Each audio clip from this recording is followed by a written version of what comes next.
कल एक शादी पर जाना था। बिजली बंद होने की वजह से कपड़े इस्त्री ना हो सके। सोचा वहाँ मुझे किसी ने पसंद थोड़ी करना है।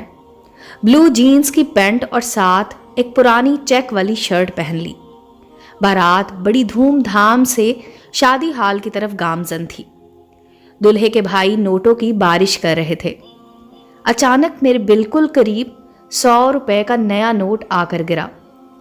ना चाहते हुए भी हाथ बढ़ाया और 100 रुपए का वो नोट और उसके साथ 4, 5, 10 वाले नोट भी उठा लिए। मेरे वहमो गुमान में भी नहीं था कि जानू हाथ में फूल लिए शादी हाल के मेन गेट पर खड़ी बारात का बिलखसूस मेरा इंतज़ार कर रही होगी। नोट उठाकर जेब में डाल ही रहा था कि अचानक किसी ने आवाज़ दी, बबलू। सोचा इधर कौन सी लड़की है जो मुझे जानती है।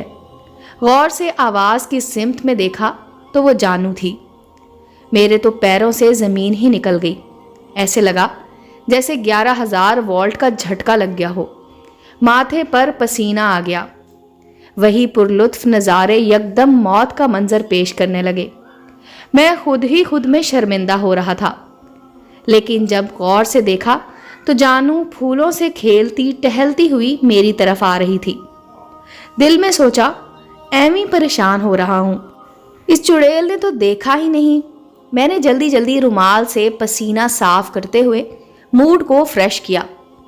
जानू आते ही मुझे कंधा मारते हुए प्यार से बोली, बबलू 100 दा लोड मैनू करवा दे ते बाकी संभाल के रख, जान दिया चिप्स खावांगे। उम्मीद है दोस्तों स्टोरी अच्छी लगी होगी। चैनल को लाइक और सब्सक्राइब करें और बेल आइकॉन का बटन दबाना मत भूलें ताकि हर नए आने वाली स्टोरी का नोटिफिकेशन आपको मिल सके। मिलते हैं अगली स्टोरी के साथ।